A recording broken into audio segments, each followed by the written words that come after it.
வந்தவரை வாழ வைத்த தமிழகம், வந்தவரை ஆள வைத்த தமிழகம் இந்த தமிழகம். ஆக இப்படிப்பட்ட எங்கள் தமிழர்களை கொச்சைப்படுத்துவதை, அசிங்கப்படுத்துவதை, அவமானப்படுத்துவதை நாங்கள் ஏற்றுக்கொள்ள முடியாது.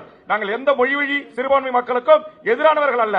ஆனா அதே நேரத்தில் இதை ஒரு முறைப்படுத்துங்க அப்படின்னு சொல்றான். அதுவும் இன்னைக்கு முதலமைச்சர் கிட்ட சொல்லியிருக்கேன் நானே, ஸ்டேட் என்ட்ரி லைன் பர்மிட் முறை கொடுங்க. இன்னைக்கு ஒட்டுமொத்த காவல்துறைக்கு தமிழ்நாட்டுக்கு மிகப்பெரிய சவாலா இருக்கிறது. வட இந்தியாவில் வந்தேறுகின்ற சில குறிப்பிட்ட வெள்ளவிட்டு எண்ணக்கூடிய ஒரு சிலர்கள் செய்கின்ற கொலை, கொள்ளை, கற்பழிப்பு, அநியாய, வழிபறி, திருட்டு, அட்ராசிட்டி மிக நாளுக்கு நாள் அதிகரித்து போகுது. இதை கட்டுப்படுத்துகிற, மட்டுப்படுத்துகிற எந்த வேலையும் செய்யல. எங்கேயாவது தமிழர்கள் அந்த இதர பிரிவு மாநிலங்கள்ல காவல்துறையை தாக்கிய வரலாறு உண்டா?